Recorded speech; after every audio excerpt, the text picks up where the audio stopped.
InsyaAllah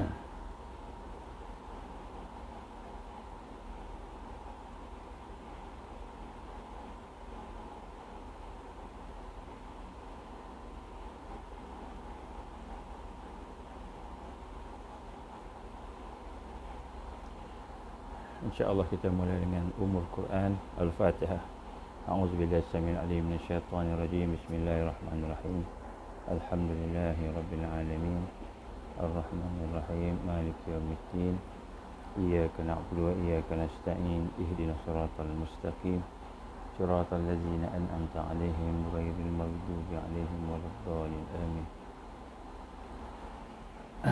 A'udzubillahi samil alim minasyaitanir rajim. Bismillahirrahmanirrahim. Innal hamdalillah nahmaduhu wa nasta'inuhu wa nastahdi wa nastaghfiruh wa na'udzu billahi min shururi anfusina wa min sayyiati a'malina.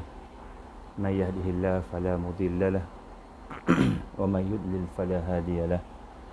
Asyhadu an la ilaha illallah wahdahu la syarika lahu wa asyhadu anna Muhammadan abduhu wa rasuluh. Qala rabbi shrah li sadri wa yassir li amri wahlul 'uqdatam min lisani yafqahu qawli. Rabbi zidni 'ilman amma ba'.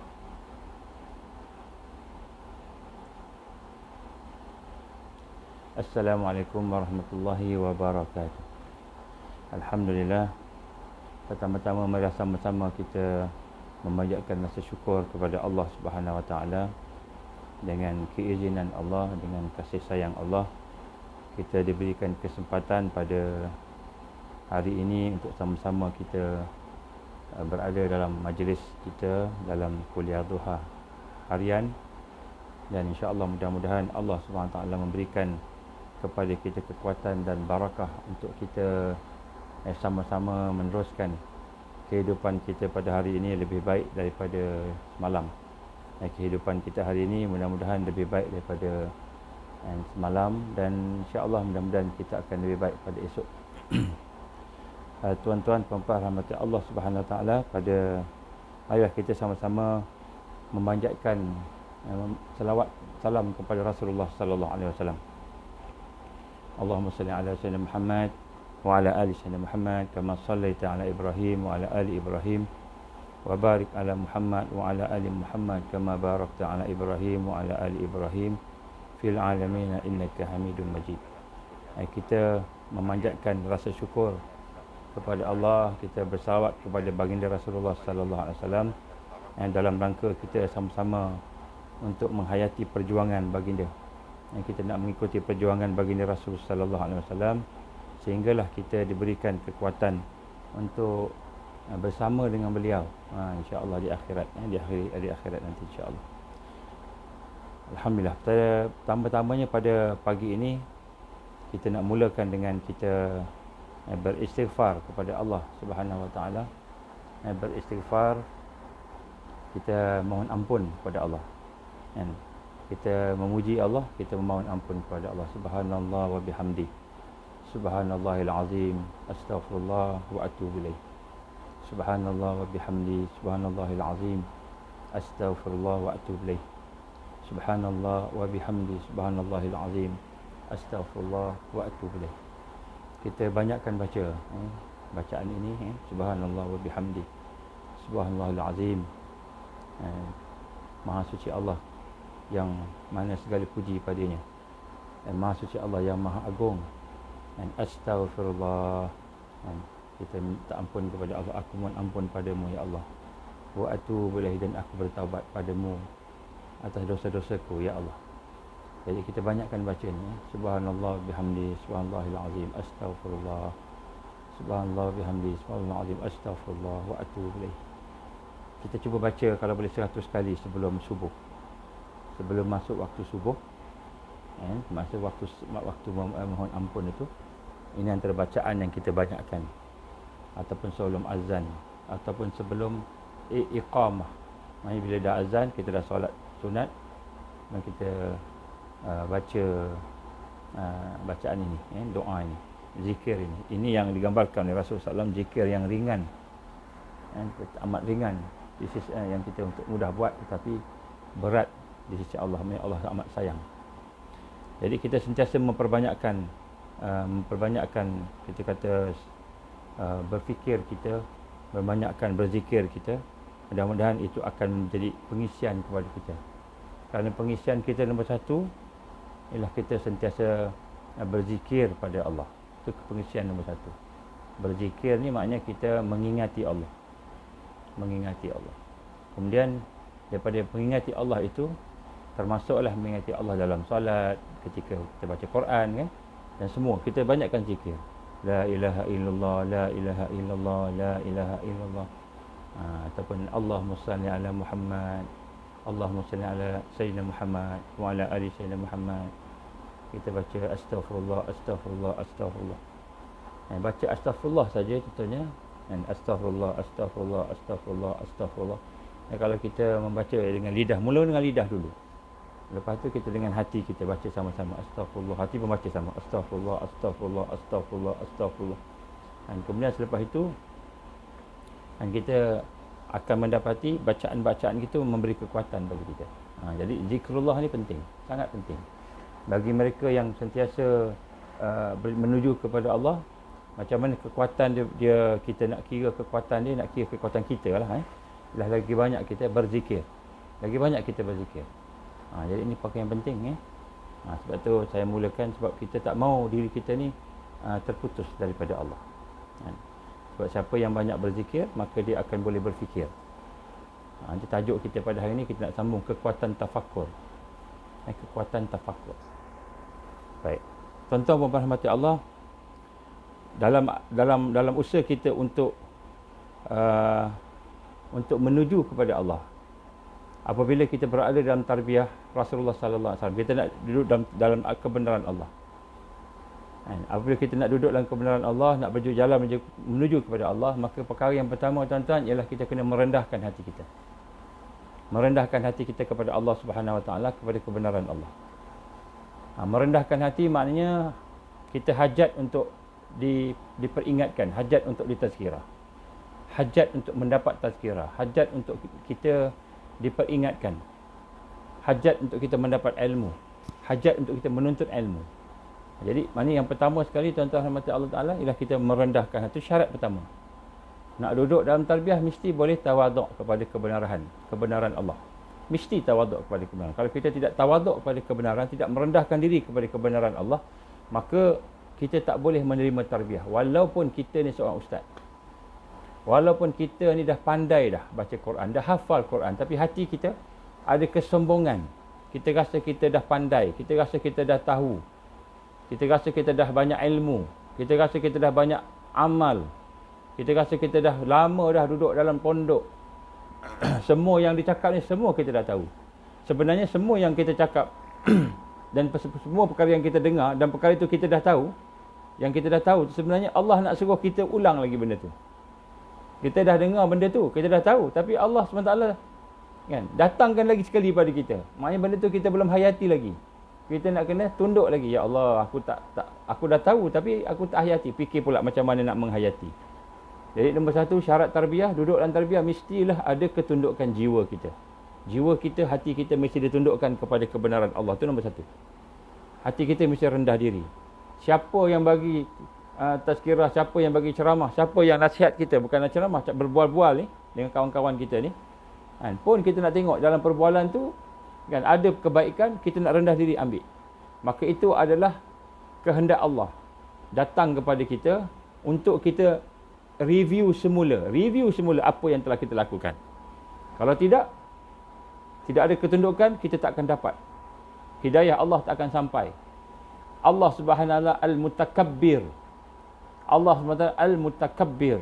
Allah SWT yang maha sombong, yang maha agung, dia yang maha sombong. Al-mutakabbir, yang maha sombong, maha takbur. Itu memang pakaian Allah. Allah memang layak sebab dia Tuhan. Dia Tuhan, dia layak untuk menjadi yang maha sombong. Al-mutakabbir. Maka kalau ada hamba-hambanya yang bersifat sombong, tidak mahu rendahkan diri kepada kebenaran dia, maka dia tidak akan pandang pada hamba tersebut. Walaupun sebesar zarah, sebesar biji sawi, ada sedikit dia rasa sombong, tinggi diri daripada kebenaran Allah, maka Allah tak pandang walaupun dia ni dah lama duduk dalam tarbiyah, walaupun dah lama dia duduk dalam majlis ilmu. Ini rahsia orang yang mendapat hidayah Allah, dia mesti rendahkan diri kita.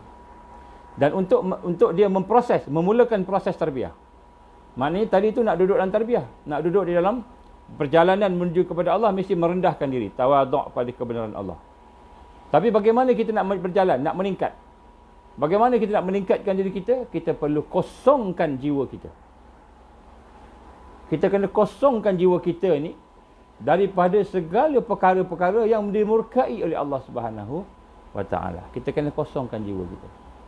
Proses mengosongkan hati kita daripada tabiat-tabiat lampau yang buruk, daripada sikap-sikap kita yang jahat, daripada kebiasaan-kebiasaan dosa kita, daripada kebiasaan-kebiasaan kita engkar kepada Allah Subhanahu wa taala. Jadi segala bentuk perkara yang ada dalam hati kita yang kita tahu benda itu salah, kita kena kosongkan. Proses untuk mengosongkan hati kita. Ini syarat pertama untuk islah.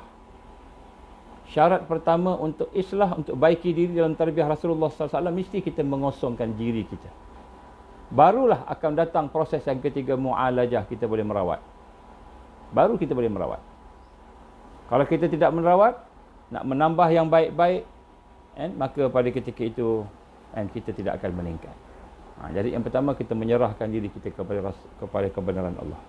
Yang kedua, kita kosongkan hati kita daripada penyakit-penyakit, daripada sikap-sikap jahat, daripada maksiat dan mungkar, daripada ego, daripada segala perkara yang kita rasa kita dah cukup, kita kosongkan.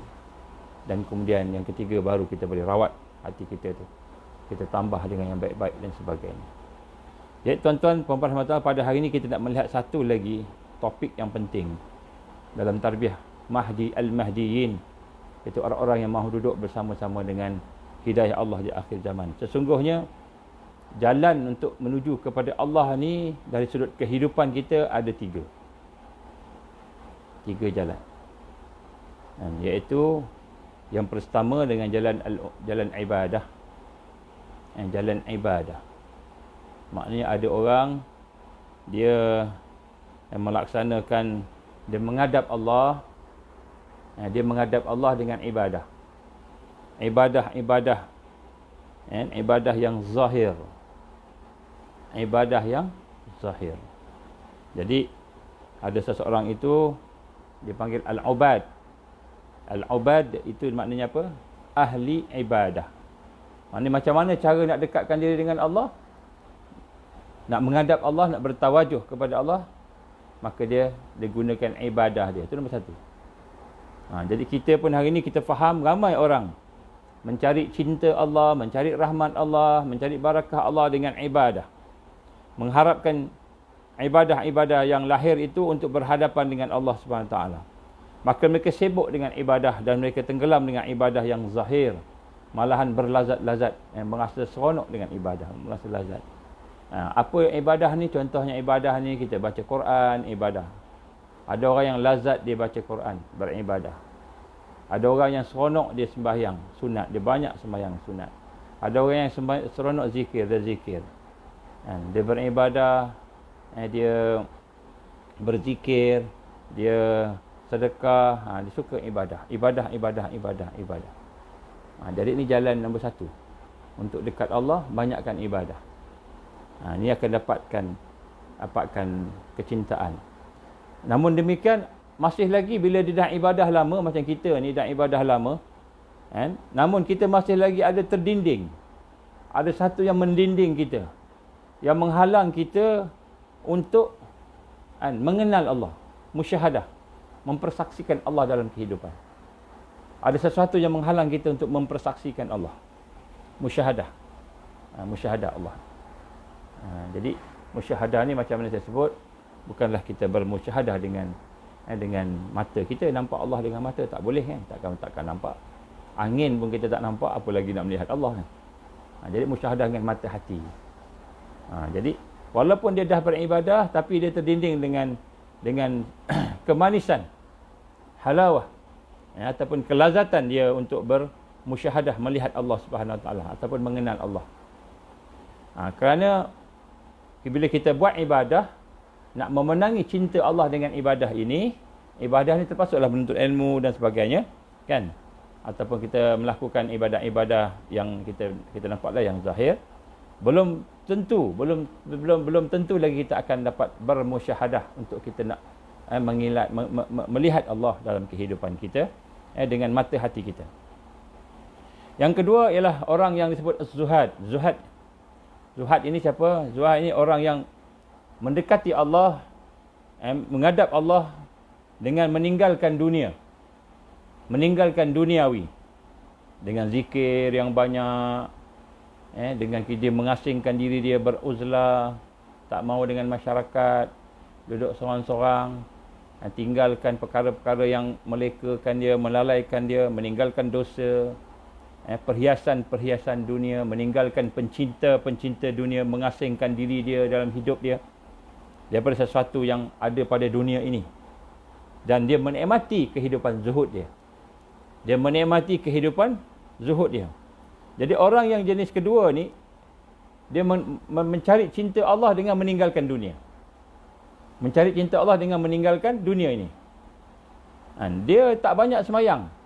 Sembahyang sunat mungkin dia kurang, solat sunat mungkin dia kurang, puasa dia kurang, zikir dia kurang. Tetapi dia menempuh jalan menuju kepada Allah dengan dia meninggalkan dunia ni. Kalau kita tengok seperti sami-sami, pendeta-pendeta yang ada, dia bersifat zuhud. Contohnya kan, zuhud. Dan orang Islam pun begitu. Jadi maknanya zuhud ni adalah salah satu jalan nak mendekati Allah. Betul. Salah satu jalan mendekati Allah ialah zuhud. Berlaku zuhud. Begitu juga dengan ibadah. Ada orang zikir beribadah. Ada orang zuhud meninggalkan dunia. Tetapi bagi orang yang zuhud ini, walaupun dia tidak bersama dengan dunia, tetapi dia masih rasa terdinding daripada kelazatan musyahadah perjalanan menuju kepada Allah. Masih lagi rasa berat, beban. Masih lagi rasa terdinding. Ada benda tak kena dalam hati dia. Ni orang yang zuhud. Sama macam orang ibadah. Kalau ada di kalangan tuan-tuan yang mungkin mengikuti jalan untuk meninggalkan dunia ini, zuhud maknanya berlaku zuhud lah kita sebut sini. Maka kita rasa dalam hati kita ada lagi kekurangan. Akan ada kekurangan, kekosongan. Jadi jalan yang pertama ni memang betul, ibadah. Jalan kedua betul, zuhud. Ibadah ni ada orang berzikir, ikut tarikat. Ada orang tanya soalan saya, adakah kita nak ikut tarikat? Tarikat ni, tarik ini salah satu jalan, sunnah. Tarikat ni sunnah. Itu tarikat ni maknanya jalan. Tarik ni jalan. Jalan untuk kita mendekati Allah dengan melalui ibadah. Contohnya dengan zikir, dengan baca Quran, dengan kita baca selawat, dengan kita sembahyang, puasa dan sebagainya. Itu tarikat. Tarik jalan. Baik, jadi yang pertama ialah dengan jalan ibadah, orang itu nak mendekati Allah. Tapi ada sesuatu dalam jiwa dia kosong. Kemudian dengan jalan zuhud, dia meninggalkan dunia, meninggalkan maksiat semua pun, alhamdulillah dia rasa lazat. Zuhud tu lazat. Ibadah tadi dia rasa lazat, zikir rasa lazat. Tapi ada sesuatu lagi, masih sesuatu kosong, kekurangan. Maka yang kekurangan itu ialah perasaan cinta kepada Allah Subhanahu Taala. Cinta kepada Allah tu kurang. Jadi dia ibadah, tapi dia rasa cinta Allah tak boleh, tak dapat rasa cinta Allah. Susah nak dapat rasa cinta Allah. Begitu juga dia bersifat zuhud, melakukan amalan-amalan yang kita kata tidak bersifat duniawi, meninggalkan duniawi semua sekali, tetapi masih lagi dia rasa susah nak cinta Allah. Ini adalah kebiasaan perjalanan hidup orang yang mahu mendampingi Allah Subhanahu Wa Taala dengan ibadah, dengan bersifat zuhud dalam dunia ini. Jadi yang ketiga ialah golongan-golongan mereka yang digambarkan. Sebelum yang ketiga ini, maka kita nak sebut di sini bahawa kecintaan Allah Subhanahu Wa Taala yang merupakan kemuncak kepada ibadah ialah cinta pada Allah, kemuncak kepada ibadah-ibadah, kemuncak kepada zuhud, cinta pada Allah. Tapi nak capai cinta Allah tu tak dapat. Maka apabila tak dapat benda itu, maka ahli ibadah dan ahli zuhud itu, mereka pun melarikan diri daripada masyarakat. Mereka pun mengasingkan diri daripada masyarakat, daripada setiap sesuatu. Bila orang ajak dia, mari kita berpersatuan, mari kita tolong umat ni dalam keadaan susah, kena kita bantu dia. Dia kata tak boleh lah, sembahyang aku pun tak khusyuk lagi. Zikir aku pun aku rasa macam kosong lagi, keras lagi hati aku. Kan? Aku rasa kosong, keras hati aku. Kan? Sembahyang sunat aku pun masih lagi tak boleh istiqamah lagi. Ada masanya aku boleh khusuk, tak boleh khusuk, campur-campur. Kan? Orang zuhud pun begitu juga. Bila kita kata, marilah kita bersama-sama, kita buat dakwah, mari sama-sama kita ajak orang masyarakat kepada kebaikan kehidupan, mari sama-sama kita menjana kekuatan umat. Dia kata, susahlah, aku ni dah tinggalkan dunia ni macam-macam, tapi aku masih lagi kurang. Aku rasa kurang. Apa kurang? Dia rasa masih lagi perasaan cinta pada Allah tak sampai lagi. Tak sampai lagi. Maka akibat daripada itu, orang ahlul ibadah ini, jenis-jenis tarikat, jenis-jenis zikir, mereka merasakan bergaul dengan orang ramai ni satu kelemahan. Maka dia tinggalkan pergaulan dengan orang ramai. Dia hanya bergaul bila masa-masa perlu je. Nak beli barang apa baru dia bergaul. Dia tak ada pun berniat untuk nak sama-sama mengajak manusia kepada Islam. Mengajak manusia kepada Allah. Berdakwah. Melakukan dakwah. Mendidik manusia. Berjihad. Berjuang. Tak ada. Dia tak terfikir. Dia fikir baik aku zikir. Betul. Zikir itu semua akan mendekatkan dengan Allah. Tapi ahli ibadah dia rasa kekurangan. Sebab tu dia tinggalkan. Orang yang zuhud pun begitu. Dia tawarkan pekerjaan.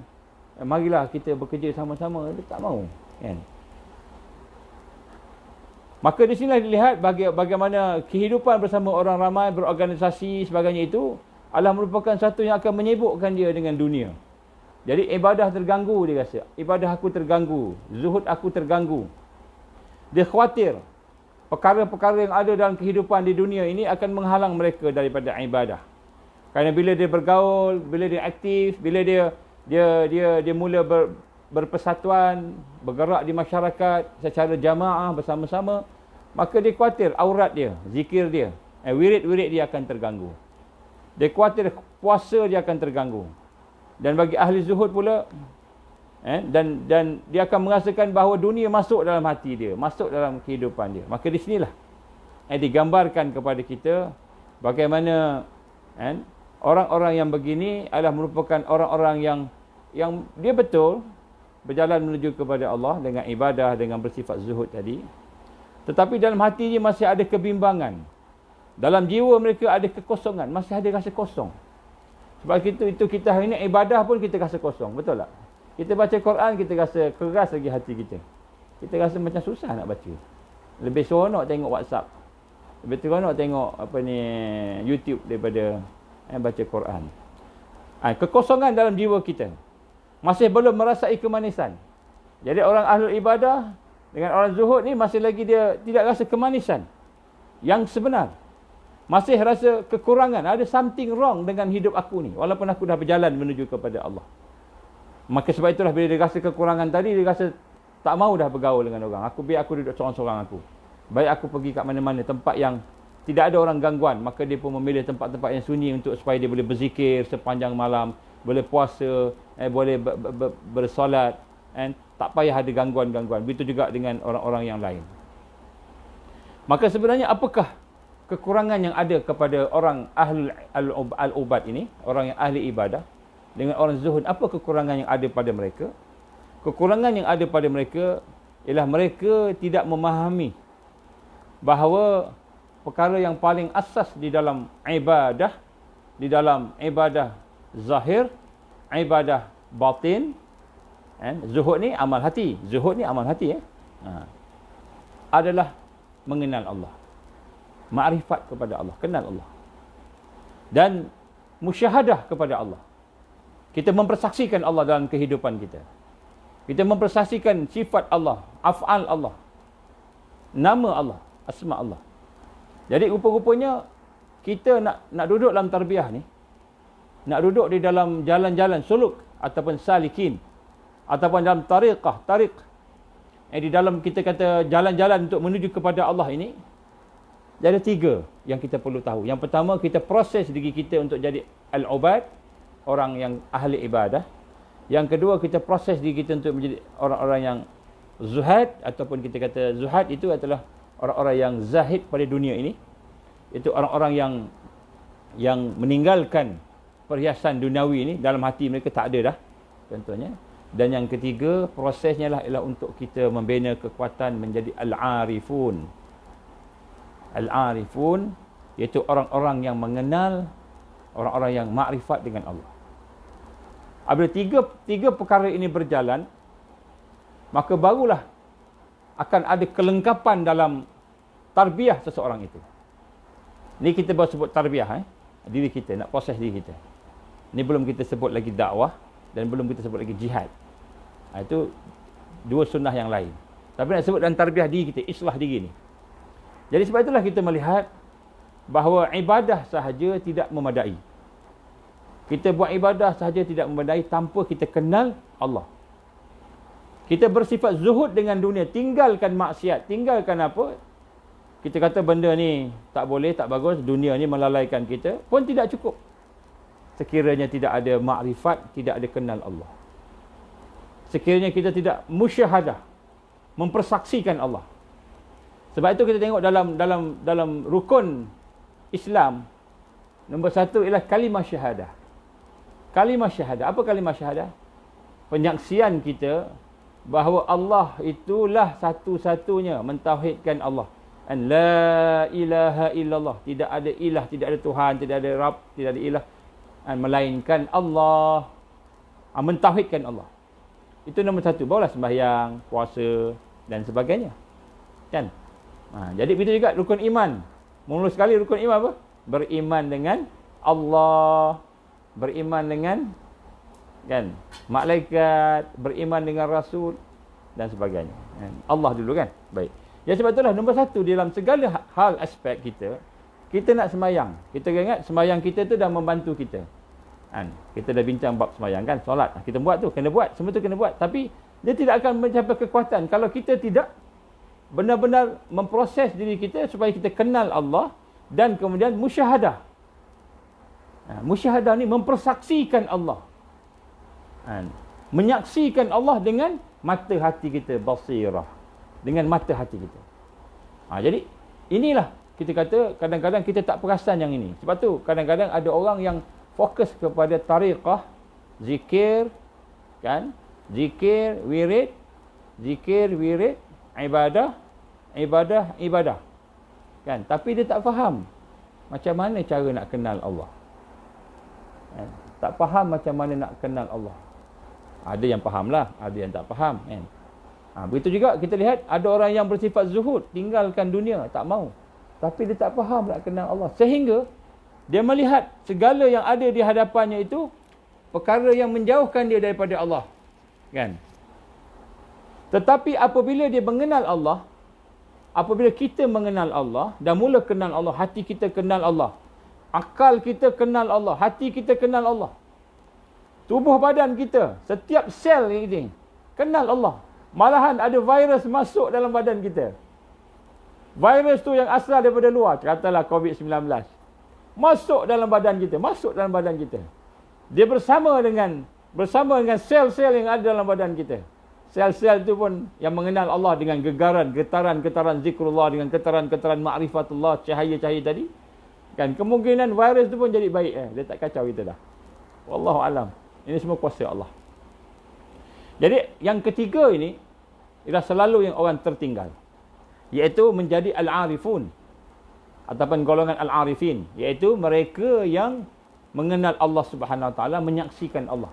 Apabila ini menjadi asas dan dasar kepada ibadah dan kepada sifat zuhud kita tadi, maka insya-Allah kita tidak akan melarikan diri daripada segala apa yang ada. Kerana kita dah boleh menyaksikan Allah ada di dalam setiap perkara. Bila kita melihat kawan-kawan masyarakat, kita tak nampak masyarakat saja.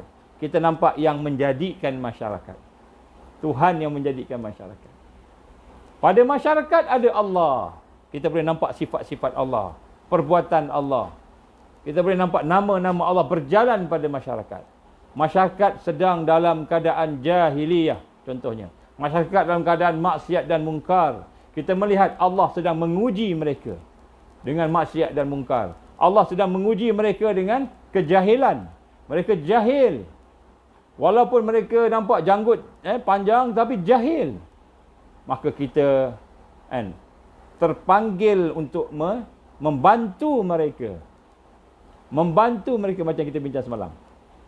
Kan? Bila kita mengenal seseorang itu, Bila kita rasa seseorang itu kita pandang dengan pandangan kasih sayang Allah, maka kita melihat kelemahan dia, bukan kita benci dia. Kita melihat kelemahan dia, kita rasa nak bantu dia. Kita rasa nak tolong dia. Kita rasa nak membimbing dia kepada kekuatan. Jadi apabila seseorang itu memahami akan sifat-sifat yang kita kena, dia mengenal Allah, maka dia tidak akan lari daripada apa-apa pun yang ada di hadapan dia. Dia tidak akan lari sebab dia nampak setiap perkara yang datang kepada dia itu bersama dengan sifat Allah, perbuatan Allah, asma Allah. Dia tidak menjauhkan, dia tidak khawatir sesuatu itu menghalang mereka daripada Allah Subhanahu Wa Taala. Seperti bila dia diberikan jawatan, bila diberikan kekayaan, Allah bagi kekayaan pada dia. Dia tak nampak kekayaan itu menghalang hubungan dia dengan Allah. Dia tak nampak jawatan itu menghalang dia daripada Allah. Dia tidak nampak amal dakwah, amal siasah, perjuangan jihad yang diterima, yang dilaksanakan itu menghalang. Kerana amaliah itu, pekerjaan itu adalah perkara yang menyebabkan mereka musyahadah kepada Allah. Mereka mensaksikan kekuasaan Allah lagi. Mereka melihat kekayaan tu, mereka tidak melihat hanya kekayaan saja. Bila melihat kekayaan harta dunia sahaja, maka nampaklah nafsu akan nampaklah. Tapi bila melihat kekayaan, maka melihat bahawa ini rezeki daripada Allah, ini ujian daripada Allah, ini kekuatan yang Allah bagi pada dia untuk dia bantu agama Allah. Maka jadilah kekayaan itu sesuatu yang membantu dia musyahadah kepada Allah. Dia boleh menyaksikan Allah pada harta dia. Dia boleh menyaksikan Allah pada jawatan dia. Dia diberi jawatan, tinggi jawatan dia, Perdana Menteri. Kemudian jawatan itu pula ada ugutan, ada pisau kat sini. Ada orang ugut, kamu kena buat sekian. Adalah orang dalam, katakanlah deep state. Tuan-tuan tahu deep state. Deep state ni maknanya kerajaan dalam kerajaan. Ada kerajaan dalam kerajaan mengancam dia. Kamu kena buat A, B, C, D. Maka tiba-tiba dia kata, ini tak boleh ni. Jadi bagi mereka yang mengenal Allah, yang telah memproses dirinya untuk mengenal Allah tadi, berfikir dan berzikir dan merasai akan hakikat Allah tadi, maka dia melihat jawatan yang ada padanya itu adalah satu jawatan itu satu amanah daripada Allah. Dia melihat musyahadah. Dia menyaksikan bahawa aku ni jadi Perdana Menteri kerana Allah yang bagi izin aku jadi Perdana Menteri. Aku jadi mufti kerana Allah izin aku jadi mufti. Bukan sebab aku pandai. Bukan sebab aku pandai bercakap. Bukan sebab aku ada PhD dalam agama. Bukan sebab aku ni seorang yang kita kata disanjung, orang sanjung, orang puji. Sebab aku ni warak, sebab aku ni takwa, sebab aku dilantik jadi mufti. Bukan. Aku dilantik jadi mufti sebab Allah yang bagi jawatan itu pada aku sebagai amanah. Maka dia melihat jawatan itu sebagai satu amanah. Dia menyaksikan Allah. Dia musyahadah kepada kekuasaan Allah, kehebatan Allah, kesempurnaan Allah. Dia tak nampak diri dia. Dia pandai, dia jadi Perdana Menteri. Dia ada banyak duit, dia jadi Perdana Menteri. Dia tidak jadi betul. Orang yang yang arifin, orang yang mengenal Allah, maka jawatan, kekayaan bersama dengan masyarakat, bergelumang dengan masyarakat yang banyak dosa, bergelumang dengan mereka yang banyak maksiat. Segala yang mereka buat, maksiatnya, mungkarnya tidak mengganggu ibadah dia. Tidak mengganggu zuhud dia. Kenapa? Kerana dia musyahadah, dia menyaksikan kekuasaan Allah. Dia menyaksikan kesempurnaan Allah, kehebatan Allah di dalam mungkarnya maksiat, dalam mungkarnya masyarakat, di dalam jawatannya, dalam kekayaan dia. Maka dia tidak menjauhkan diri daripada perkara yang sepatutnya dibuat. Maka diberikan jawatan menjadi ibadah. Jawatan menjadi. Sebab tu kita melihat Rasulullah sallallahu alaihi wasallam walaupun jawatan tinggi tetapi dia bukan orang yang mencari harta dengan jawatan. Kan Umar bin Khattab, Sayyidina Abu Bakar As-Siddiq, Umar bin Khattab radhiyallahu anhum, Sayyidina Uthman bin Affan, Sayyidina Ali karamallahu wajha radhiyallahu anhum. Semua sekali tu Allah redha. Tengok macam mana hidup mereka. Ada wakil daripada Rom, daripada Parsi datang nak jumpa dengan Khalifah Omar. Datang daripada Rom, Datang tanya dengan penduduk, mana khalifah, mana khalifah. Maka orang kata tu tunjuk kat sana, dekat bawah pokok ni. Dia pergi bawah pokok, tengok ada seorang tengah baring bawah pokok, berlantaikan tanah. Baring bawah pokok, berlantaikan tanah. Taruh dia punya ni kat tangan macam ni, tidur bawah pokok. Ada gedup sikit lah, kering semua, apa ni kita kata panas. Maka pergi tengok, tak ada seorang pun pengawal. Tak ada pengawal, tak ada bodyguard. Pakai pun macam pakai orang miskin. Tak ada crown. Tak adalah kopiah hebat-hebat, serban hebat-hebat. Tuan-tuan guru kita serban hebat-hebat, mesti tuan guru mesti serban lebih besar, lebih hebat daripada anak murid. Tak ada. Sayyidina Umar biasa je. Tersentuh hati dia. Tersentuh hati dia. Ini ke orang yang memegang 2/3 dunia ni? Orang yang menguasai, tengok. Ini Sayyidina Umar. Dia pegang jawatan Amirul Mukminin. Baitul Mal tu di bawah dia. Kementerian Kewangan di bawah dia. Khazanah kerajaan Islam bawah dia. Tapi dia tidur atas tanah. Beralaskan tangan. Di bawah pokok. Nampak bagaimana walaupun dia ada jawatan yang tinggi, tetapi pada jawatan itu dia musyahadah. Dia mempersaksikan Allah, kekuasaan Allah memberi dia jawatan. Kehebatan Allah memberikan jawatan. Dia rasa dia hamba. Maka walaupun dia seorang ahlul ubad, ataupun kita kata orang ahli ibadah, dia seorang yang zuhud, tapi dia tidak melarikan diri daripada jawatan. Tidak. Sebab tu hari ini kita kena tanya balik diri kita. Kita ada jawatan, kita melihat jawatan itu sebagai amanah tak daripada Allah? Kita melihat kekayaan itu kita melihat amanah tak daripada Allah? Harta kita lihat harta kita amanah tak? Ilmu yang ada pada kita, adakah ilmu itu amanah pada Allah? Kita lihat tak daripada Allah? Kalau kita tidak melihat bahawa segala yang ada itu daripada Allah, maka kita tak kenal Allah. Kita belum masuk dalam al-arifin. Sebab tu kita ibadah kita rosak. Zuhud kita rosak. Macam mana kita nak menuju kepada Allah Subhanahu Wa Taala? Nampak zuhud, pakai kopiah, pakai songkok, pakai jubah, jalan tunduk, nampak orang alim.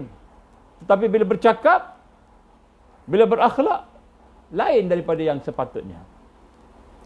Jadi sebab itulah di sini kita melihat bagaimana jalan menuju kepada Allah ini bukan ibadah sahaja, tapi ibadah yang ada dan musyahadah pada Allah, yang ada makrifat kenal Allah. Tajuk musyahadah ni kita akan detail kemudian, insya-Allah. Jadi zuhud bukan sahaja kita tinggalkan dunia, tak buat apa semua, tetapi zuhud yang ada musyahadah. Zuhud yang ada makrifat kepada Allah, barulah dia akan menjadi ada pengisian, hati kita akan diisi. Maka sebab itulah orang-orang yang arifin, golongan yang mengenal Allah itu, pekerjaan tidak menghalang mereka untuk musyahadah kepada Allah Subhanahu Wa Taala. Jawatan tidak menghalang mereka untuk musyahadah kepada Allah, menyaksikan Allah. Harta tidak menghalang mereka.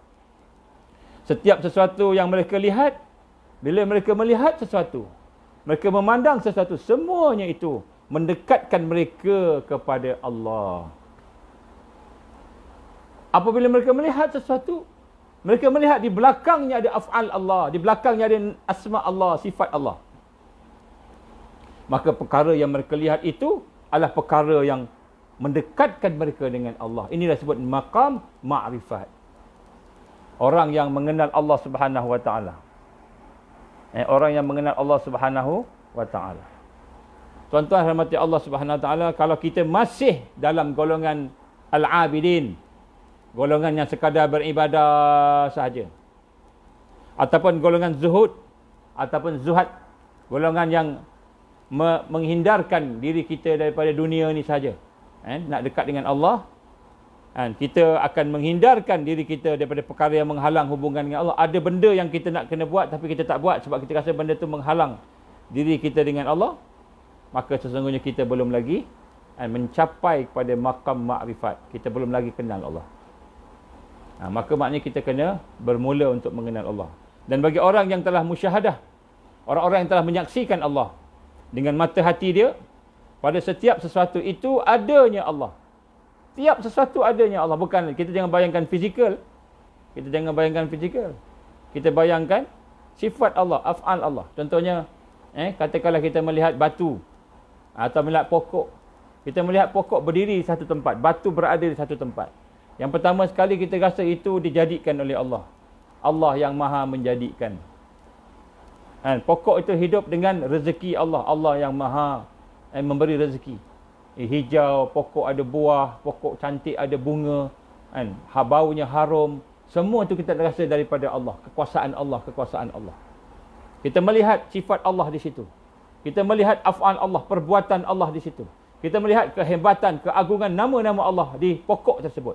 Bagaimana musyahadah. Ini makna musyahadah. Kita melihat dengan mata hati kita. Kita akan bincang insya-Allah detail kemudian. Tapi nak sebut ni, itu masuk musyahadah. Jadi orang yang musyahadah kepada Allah tadi itu, maka dia akan melihat sesuatu itu semuanya sebagai jalan untuk mendekatkan diri dengan Allah. Maka jawatan menjadi jalan untuk mendekatkan diri dengan Allah. Tetapi sekiranya jawatan itu menyebabkan dia terpaksa bermaksiat, terpaksa mengingkari perintah Allah, maka dia tinggalkan jawatan itu. Tinggalkan jawatan. Tapi secara umum dia boleh melihat jawatan boleh bantu. Dia tak takut siapa yang nak mengancam dia. Kita bercakap sebab kerajaan suruh kita cakap begini. Sebab tu kata Rasul sallallahu alaihi wasallam, kamu berhati-hatilah dengan para alim ulama yang mendekati penguasa-penguasa. Kerana dalam hati-hati mereka ada sesuatu. Lebih dekat mereka dengan penguasa, maka lebih jauh mereka daripada Allah. Ini hadis Nabi sallallahu alaihi wasallam. Kenapa Rasul sallallahu alaihi wasallam sebut itu? Kerana alim ulama bukan mendekati penguasa. Dia bersama, tapi dia bukan mendekati. Maknanya dia apa? Dia menasihati. Dia menasihati. Kalau betul, dia kata betul. Kalau tak betul, dia kata tak betul. Minta maaf. Tuhan saya Allah. Allah kata begini, begini, begini. Maka dia akan memegang dengan apa yang dia kata. Memegang dengan al-iman. Itu bagi orang-orang yang mempunyai ilmu, yang alim. Jadi sebab tu kita nak kena lihat di sini, di mana mereka boleh melaksanakan itu apabila hati jiwa mereka mula musyahadah, melihat Allah dalam setiap perkara, sifat Allah di situ, perbuatan Allah di situ, kekuasaan Allah di situ. Maka dia tidak melihat kekuasaan penguasa di atas Allah. Dia tak melihat kekuasaan raja-raja di atas Allah Subhanahu Wa Taala. Maka dia melihat Allah Subhanahu Wa Taala sebagai yang the ultimate, yang paling tinggi. Maka dia akan melaksanakan, menegakkan kebenaran Allah Subhanahu Wa Taala. Jadi segala perkara yang ada mendekatkan mereka dengan Allah, walaupun zahirnya mereka beribadah, walaupun zahirnya mereka tidak beribadah, tak sembahyang, tak apa, mulut mereka tidak berzikir, tapi hati mereka sentiasa memandang Allah. Jadi nombor satu tuan-tuan, jalan nak mendekat Allah mesti bermula dengan jalan nak kenal Allah. Walaupun kadang kita tak sembahyang, belum waktu sembahyang, kita berjalan, walaupun mulut kita tak nampak berzikir, tapi hati kita sentiasa melihat sesuatu dengan pandangan iman, pandangan hati yang hidup basirah, melihat sesuatu, tengok, nampak, merasai. Ini jalan untuk mendekati Allah Subhanahu Wa Taala. Maka apabila kamu telah melihat orang yang makrifat kepada Allah itu, tapi kadang-kadang ada kamu melihat orang-orang, para alim kita, orang ulama kita, ataupun orang-orang yang soleh kita, lari daripada sesuatu. Contohnya ditawarkan pangkat, ada setengah-setengah orang-orang yang alim ini, yang soleh ini, dibagi pangkat, bagi kekayaan, bagi jawatan, tapi dia tolak, tak mau. Jadi maka mereka lakukan bukan kerana mereka takut terpengaruh dengan jawatan tadi. Bukan kerana mereka bimbang harta masuk dalam hati mereka. Tak, mereka dah melihat dah Allah dalam harta tu. Dah melihat dah Allah dalam jawatan tu. Dah melihat dah, musyahadah dah. Dah musyahadah dah Allah Subhanahu Wa Taala. Sifat-sifat Allah, perbuatan Allah, kekuasaan Allah tadi. Tetapi mereka menolak kerana mereka mahu memberi pelajaran kepada ummah. Mereka nak beritahu kepada ummah. Ada pelajaran yang ummah nak kena ambil. Sebab tu dia tolak. Jadi bila dibuat sesuatu bukan sebab kerana dia takut benda tu menjadikan dia jauh daripada Allah, tak. Tetapi kerana dia nak bagi pelajaran, dakwah kepada ummah. Mendidik ummah. Pelajaran kepada orang-orang yang belum sampai kepada makrifat. Pelajaran kepada orang yang belum kenal Allah lagi. Bukan kerana mereka takut perkara tersebut akan merosakkan atau menghalang mereka daripada Allah Subhanahu Wa Taala, tapi kerana mereka nak bagi pelajaran kepada ummah. Rasul sallallahu alaihi wasallam contohnya ditawarkan 2 gunung menjadi emas. Rasul sallallahu alaihi wasallam ditawarkan 2 gunung untuk menjadi emas. Allah nak bagi 2 gunung emas. Maknanya bagi Rasul ni kaya lah. Kan? Allah nak bagi Rasul sallallahu alaihi wasallam kaya. Tapi baginda menolak. Kan? Maknanya malaikat datang offer. Ni gunung ni aku jadikan gunung emas supaya boleh guna untuk perbelanjaan umat, ataupun kau nak buat rumah besar sikit ke, istana besar sikit ke apa, boleh buat lah. Maknanya boleh tak? Rasulullah SAW ditawarkan. Tetapi baginda menolak. Baginda tak mau. Bukan kerana baginda takut rosak hubungan dia dengan Allah. Bukan kerana Rasulullah SAW takut, sebab dia takut nanti emas tu masuk dalam hati dia. Tak, dia bukan sebab itu. Tetapi kerana Rasulullah SAW nak mengajar kepada umat bahawa kedudukan orang yang fakir, orang yang sabar, orang yang qanaah mulia di sisi Allah Subhanahu Wa Taala. Jadi Rasulullah SAW nak ajar bahawa sesungguhnya hidup dalam kemiskinan, fakir, hidup dalam keadaan susah, hidup dalam keadaan bersabar, hidup dalam keadaan qanaah, dalam keadaan kita rasa redha, rasa berpada dengan apa yang Allah beri tadi, itu mulia di sisi Allah. Rasulullah nak ajar. Kalau tak, semua orang pakat cari kaya, yang miskin tinggal. Maka para awliya, contohnya awliya Allah, para ulama kita, ketika di zaman-zaman sebelum ini ditawarkan menjadi qadi. Ada yang ditawarkan menjadi qadi, ada yang ditawarkan menjadi mufti. Qadi ni macam hakim lah. Macam hakim kita sekarang. Ditawarkan menjadi qadi, ditawarkan menjadi mufti, tetapi mereka menolak. Sebahagian ulama menolak. Bahkan sampai disiksa. Sampai ditangkap oleh kerana dia menolak, seolah-olah raja kata apa? Aku nak bagi engkau datuk, engkau tak nak. Aku nak bagi engkau tan sri, engkau tak nak. Engkau menghina aku. Seolah macam itu. Engkau tak nak bekerja dengan aku, jadi mufti, jadi qadi. Qadi pada masa itu bukan nikah kahwin. Qadi masa itu jadi hakim. Jadi hakim. Kita qadi sekarang ni nikah kahwin je, cari tok qadi. Tok qadi nikah kahwin. Dulu zaman Islam yang sebenarnya, qadi ni hakim. Kedudukan yang tinggi. Sampai peringkat ada di kalangan mereka diseksa. Bukan kerana mereka tak boleh menjadi qadi atau jawatan tadi, bimbang mereka lalai. Bukan hati mereka ni akan lalai sebab bila ambil itu. Imam Syafi'i, contohnya Imam Malik, Imam Ahmad. Bukan kerana mereka bimbang akan lalai, tetapi mereka mahu memberi pelajaran kepada umat bahawa jawatan kerajaan, qadi, mufti, jangan senang-senang diterima kalau mereka memang tidak ahlinya, tidak sampai ilmunya. Jangan mudah diterima, bersifat takwa. Inilah disebut irsyadun ummah, memberi cahaya kepada ummah. Tuan-tuan kepada mati Allah, kadang-kadang timbul satu soalan. Kalau saya tak jadi mufti, kalau saya tak jadi qadi, nanti orang yang lebih bermaksiat akan menjadi qadi dan mufti. Ada orang pandangan macam tu. Kalau pandangannya ikhlas, alhamdulillah. Tetapi kita bimbang pandangan itu hanyalah alasan nafsu untuk menerima. Alasan nafsu untuk menerima. Sebab tu ada ulama-ulama besar. Ulama-ulama besar tidak mahu jadi qadi pada masa itu. Bukan sebab dia takut pada jawatan qadi melalaikan dia, jawatan mufti melalaikan dia. Tetapi dia nak tunjuk bahawa jawatan mufti, jawatan qadi ni adalah satu jawatan yang amat penting. Kalau kita tak mampu untuk menjadi contoh, memegang azimah, bukan rukhsah, azimah. Seorang pemimpin, seorang alim yang telah pegang jawatan mesti memegang azimah di dalam Islam. Apa maksud azimah ni? Memegang sesuatu yang besar yang menjadi contoh, role model kepada orang lain. Baru diselamat.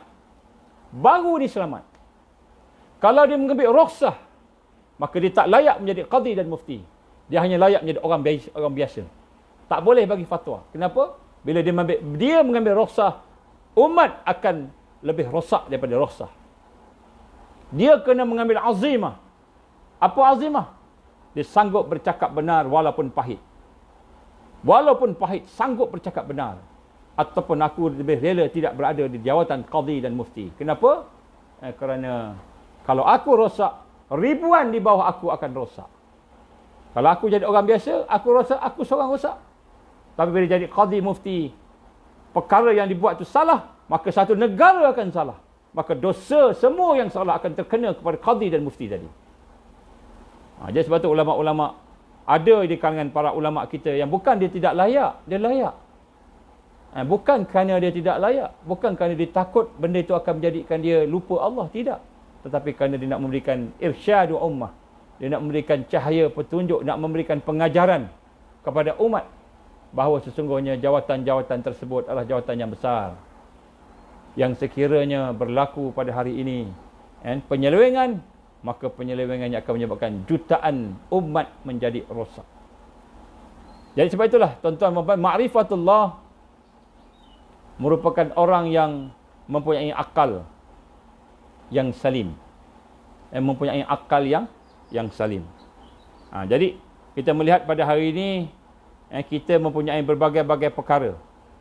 Kita mempunyai berbagai-bagai hajat. Kita mempunyai berbagai-bagai keinginan, keperluan dalam hidup kita.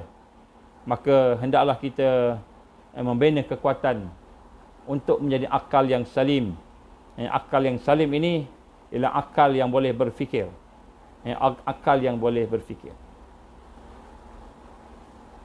Saya nak sambung sebenarnya tuan-tuan pada hari ini dengan satu, sebenarnya saya nak bahagikan di sini berkenaan dengan akal yang sihat ini. Akal yang sihat ni, golongan yang mempunyai akal yang sihat ni ataupun akal yang salim itu, golongan ini kita ni terpecah tiga. Ini sebenarnya satu tajuk ni, tapi saya buat sikit lah. InsyaAllah mudah-mudahan kita tak sempat sambung besok. Akal yang salim, akal yang sejahtera, akal yang sihat, dia terpecah kepada tiga jenis manusia. Ini kita masuk bab akal. Ini tajuk satu lagi tajuk. Iaitu mereka yang mempunyai akal yang sihat, sudah tentu mereka akan bercita-cita, mempunyai impian untuk mengenal Allah. Jadi kalau akal kita sihat, sudah tentu kita bercita-cita untuk mengenal Allah. Nak cari Allah dalam hidup kita. Seperti seorang yang telah kehilangan ibu. Kita dah hilang ibu kita. Kita lahir, ibu kita tak ada. Ataupun kita dah lahir sampai besar sikit, remaja, terpisah dengan ibu kita. Maka tentu kita akan mencari ibu kita. Bila kita dah besar, kita cari ibu kita. Mencari ibu kita yang telah memberikan pengorbanan kepada kita, mengandungkan kita, melahirkan kita, dan kemudian sebagainya telah memberikan kasih sayang, membesarkan kita, mesti kita cari. Maka ini akal yang sihat. Hati yang sihat, akal sihat, mesti nak cari siapa ibu dia, siapa bapa dia. Apatah lagi Tuhan yang telah menjadikan dia. Apalagi Allah. Allah yang menjadikan kita, Allah yang telah menghidupkan kita, yang memberi rezeki kepada kita, yang memberikan segala-galanya pada kita. Allah bagi semua yang ada pada kita ni. Kita pernah tanya tak? Semua yang ada pada kita ni siapa bagi? Semua yang ada pada kita ni siapa yang berikan kepada kita ni? Percuma je. Maka akal yang sihat, hati yang bersih tadi tentu nak cari Allah. Siapa Tuhan ni? Macam Nabi Ibrahim AS, dia mencari Tuhan, mencari Allah. Mahu mengenal Allah Subhanahu Wa Taala, mahu mencari Allah Subhanahu Wa Taala. Sebab itulah Allah gambarkan dalam ayat dia, wa ma khalaqtul jinna wa insa illa liya'budun. Allah jadikan jin dan manusia melainkan untuk beribadah kepada aku. Maknanya dalam perasaan kita, dalam akal kita ada satu perasaan nak ibadah kepada Tuhan. Kepada Tuhan. Memang ada, benda itu fitrah. Dalam tafsir yang dibuatkan para ulama kita, selain daripada maksud illa liya'budun, ialah illa liya'rifun. Maknanya dia juga membawa maksud illa liya'rifun. Maknanya tidak aku jadikan jin dan manusia melainkan supaya mereka ni mengenal aku. Supaya bila mengenal aku, mengenal Allah, maka dia akan beribadah pada Allah. Jadi akal yang sihat, hajat dia ialah untuk mengenal Allah. Akal yang sihat, hajat dia untuk mengenal Allah. Jadi kalau hari ini kita tidak mencari Allah dalam hidup kita, kita tidak berfikir tentang Allah dalam hidup kita, maka akal kita tak sihat. Akal kita telah disihir oleh Dajjal. Akal kita telah disihir oleh sistem-sistem jahiliyah. Sehingga kita mencari lain, ghair Allah. Kita mencari harta. Kita mencari makanan. Jom cari makan. Jom cari makan. Kita cari makan. Kita cari harta. Cari kawan-kawan. Cari, kita kata projek. Cari projek. Cari semua. Tapi kita tak mencari Allah. Maksudnya akal kita tak sihat. Ini nombor satu saya nak sebut ni. Akal kita tak sihat. Jadi bila akal kita tidak mencari Allah Subhanahu Wa Taala, akal kita tidak kenal Allah, maka kita beribadah tak sampai pada Allah. Jadilah kita al-ubad, orang yang beribadah, berzikir, beribadah, buat macam-macam, tak sampai ke Allah. Tak sampai. Kosong. Sebab kita tak kenal Allah dan kita tidak mencari Allah. Ini penting ni tuan-tuan. Kita jangan tertipu. Kita ingat kita dah ibadah. Sebab itu sistem Dajjal, dia tidak marah kita buat masjid. Sistem Dajjal, dia tidak marah buat masjid. Buatlah masjid. Cantik-cantik, hebat-hebat. Masjid besi. Semua besi. Saya teringat saya bawa seorang Palestin. Seorang Palestin dari Gaza. Berapa ulama dan berapa orang datang sembahyang di Masjid Besi Putrajaya. Sembahyang di Masjid Besi Putrajaya. Saya bawa daripada Gaza. Bawa dia sampai kat masjid tu. Masuk dalam masjid, daripada luar dia dah giling kepala. Masuk dalam masjid dia kata Astaghfirullahalazim. Astaghfirullahalazim. Astaghfirullahalazim. Dia beristighfar tuan-tuan. Saya tengok pada dia heran. Pasal apa dia istighfar? Patutnya subhanallah ataupun masya-Allah. Maksudnya nak sebut tentang tentang kita kata puji kan. Orang Islam kita, orang Melayu kita sebut itulah selalunya kan, nak puji. Ataupun alhamdulillah, alhamdulillah. Hebat masjid besi daripada besi. Tuan-tuan pernah pergi masjid besi? Pergilah masjid besi Putrajaya. Saya bawa orang Gaza pergi. Dia kata astaghfirullah, astaghfirullah, astaghfirullah. Lepas tu dia kata apa? Inna lillahi wa inna ilaihi raji'un. Saya tanya dia, brother, kenapa brother? Kenapa cakap macam itu? Kan? Dia kata, tuan, dia kata, kamu boleh buat masjid seindah ini dengan besi, semua besi, besi. Aluminium besi mahal. Kan? Tak karatnya, kan? Kamu boleh buat keindahan ini, tapi kami dekat Gaza nak makan pun tak ada. Kawan-kawan kita di Afrika, tempat-tempat yang Somalia, nak makan pun tak ada. Ubat pun tak ada. Kamu boleh buat besi macam gini punya indah, hebat masjid. Dia tengok pula orang tak ramai. Allahu Akbar. Malu saya tuan. Masa tu saya malu. Mula-mula kita ingat kita nak bawa dia menunjukkan antara prihatinnya kerajaan Malaysia ni untuk nak kita ada masjid yang indah kan. Masjid indah, alhamdulillah lah, baguslah. Rupanya dia kata alangkah baiknya kalau duit-duit buat masjid juta-juta ni bagi ke orang-orang kita, bagi lawan tu Israel tu. Dia kata kami nak makan pun tak ada, nak ubat pun tak ada. Ada masanya mati sebab tak ada ubat, tak ada rawatan lah, dia kata. Ini sebab dia lah dalam keadaan susah. Tuan-tuan rahmati Allah Subhanahu Wa Taala, saya nak menggambarkan kat sini bagaimana kadang-kadang kita tidak perasan bahawa kita setelah disumbat dengan jahiliyah. Kita mencari dunia, mencari kehebatan, mencari populariti, tapi kita tidak mencari Allah. Tidak mencari Allah dalam hidup kita. Tidak mencari Allah dalam hidup kita. Dan akibat daripada itu, maka sembahyang kita lalai. Puasa kita lalai. Zakat kita penuh dengan sombong. Tidak ikhlas. Pekerjaan kita tak jadi ibadah. Tak jadi ibadah tuan-tuan. Kemudian orang yang zuhud. Kononnya zuhud. Kononnya zuhud. Tapi masih lagi hatinya berhajat kepada perkara-perkara yang bersifat nafsu. Ibadah kerana nafsu. Apa ibadah kerana nafsu, tuan-tuan? Ibadah yang senang-senang dibuat lah. Yang susah sikit tak buat. Itu ikut nafsu. Yang senang dibuat, yang susah tak buat. Ikut nafsu. Tuan-tuan hormati Allah, insya-Allah esok kita akan sambung bagaimana keadaan manusia yang terpecah kepada 3 golongan dalam peringkat untuk berfikir mengenal Allah. Yang kita akan bincang, kita akan sambung tajuk ni, di mana manusia dipecahkan kepada 3 golongan. Golongan pertama disebut apa tahu? La aqla lahum. Manusia yang tidak ada akal padanya. Manusia yang tidak ada akal padanya dalam mencari Allah. Dia cerdik, dia pandai, belajar sampai tinggi, paling tinggi, menguasai macam-macam. Tapi la aqla lahum, tidak ada akal pada dia. InsyaAllah esok kita akan sambung. Kita akan bincang tajuk ini. Dan kemudian kita akan bincang macam mana nak mentauhidkan af'al Allah. Macam mana nak mentauhidkan af'al Allah. Macam mana kita nak melihat kepada, kita kata, perbuatan-perbuatan Allah. Dan kemudian hati kita boleh mentauhidkan Allah.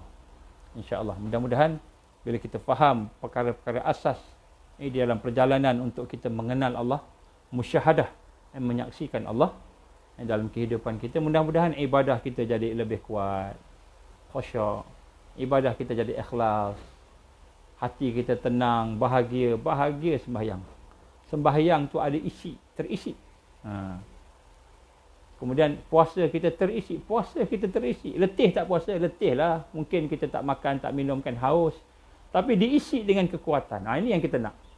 Jadi insya-Allah, sebab tu kita sebut jalan menuju kepada Allah Subhanahu Wa Taala ni ada 3 kehidupan kita. Yang pertama jalan ibadah. Yang kedua jalan bersifat zuhud, orang yang zuhud. Ibadah ni zikir lah, puasa lah, sembahyang lah. Kemudian jalan zuhud ni tinggalkan dunia, tinggalkan maksiat, tinggalkan semua, kan? Tapi tak cukup dengan ni. Jalan yang ketiga ialah jalan membina kekuatan diri kita sebagai arifin.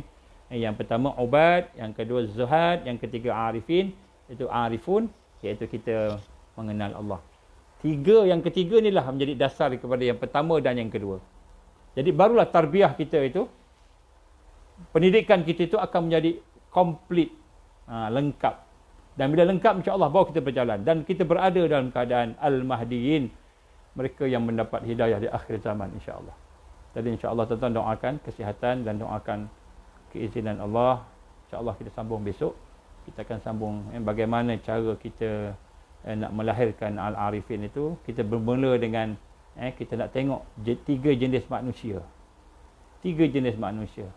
Yang saya dah sebut salah satunya la aqla lahum. Dia tidak akal. Tidak ada akal pada mereka. Walaupun dia nampak cerdik, nampak hebat, tapi tak ada akal. Allah kata tak ada akal. Kenapa dia disebut tak ada akal? Kerana dia tidak mencari Allah. InsyaAllah. A'udzubillahi samil alim minasyaitonir rajim. Bismillahirrahmanirrahim. Allahumma salli ala sayyidina Muhammad wa ala alihi wa sahbihi baraka wa sallam. A'udzubillahi samil alim minasyaitonir rajim. Bismillahirrahmanirrahim. Allahumma innaka ta'lam anna hadhil qulub qad istamat ala mahabbatik wa taqat ala ta'atik wa tawahadat ala da'watik wa ta'ahadat ala nusrati syari'atik. Fasik Allahumma rabitataha wa dibuddaha wa hdiha subulaha wa amla'aha binurika alladhi la yakhbu wa syrah sudulaha bifaidil iman bik wa jamil tawakkuli alaik wa ahyiha bima'rifatik wa amitha ala syahati fi sabilik. Ya Allah, innaka ni'mal maula wa ni'mal nasir. Allahumma ansur Islam wal muslimin wal mustad'afin wal mujahidin fi kulli makan wa fi kulli zaman. Allahumma ansurna ala tarikud da'wah wa tarikut tarbiyah wa tarikut jihad fi sabilillah. La ilaha illa anta subhanaka inna kunna minaz zalimin. Allahumma ya hayyu ya qayyum, ya hayyu ya qayyum, birahmatika nastaghith. Ya hayyu ya qayyum, birahmatika nastaghith. Ya hayyu ya qayyum, birahmatika nastaghith. La ilaha illa anta, anta Allah al-wahid al-ahad as-samad alladhi lam yalid wa lam yulad wa lam yakul lahu kufuwan ahad. Allahumma ja'alna minal mu'minina haqqan. Allahumma ja'alna minal muttaqina haqqan. Allahumma ja'alna minal muhsinina haqqan.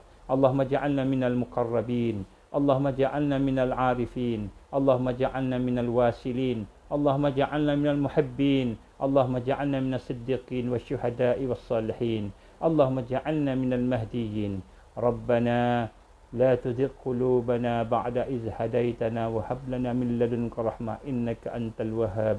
ربنا لا تزغ ربنا ظلمنا أنفسنا وإن لم تغفر لنا وترحمنا لنكونن من الخاسرين. ربنا أتمم لنا نورنا واغفر لنا إنك على كل شيء قدير. ربنا أتمم لنا نورنا واغفر لنا إنك على كل شيء قدير. ربنا أتمم لنا نورنا واغفر لنا إنك على كل شيء قدير. اللهم إنا نعوذ بك من عذاب جهنم. اللهم إنا نعوذ بك من عذاب القبر. اللهم إنا نعوذ بك من فتنة المحيا والممات. اللهم إنا نعوذ بك من فتنة المسيح الدجال. اللهم إنا نعوذ بك من المأسم والمغرم. اللهم إنا نعوذ بك من أن نشرك بك شيئا نعلم ونستغفرك لما لا نعلم. اللهم اختم علينا يا الله بحسن الخاتمة ولا تختم علينا يا الله بسوء الخاتمة. ربنا آتنا في الدنيا حسنة وفي الآخرة حسنة وقنا عذاب النار. ربنا تقبل دعاءنا إنك أنت السميع العليم وتب علينا يا الله إنك أنت التواب الرحيم. وصلى الله على سيدنا محمد وعلى آله وصحبه وبارك وسلم. سبحان ربك رب العزة عما يصفون والسلام على المرسلين والحمد لله رب العالمين. سبحانك اللهم وبحمدك أشهد أن لا إله إلا أنت أستغفرك وأتوب إليك. بسم الله الرحمن الرحيم. والعصر إن الإنسان لفي خسر إلا الذين آمنوا وعملوا الصالحات وتواصوا بالحق وتواصوا بالصبر. Tuan-tuan, saya minta panjang-panjangkan kita punya perkongsian supaya mudah-mudahan ramai lagi sahabat-sahabat saudara kita yang dapat manfaat daripada perbincangan ini, insya-Allah. Aku li qauli hadza astaghfirullahalazim li wa lakum. Wabillahi taufiq wal hidayah. Assalamualaikum warahmatullahi wabarakatuh.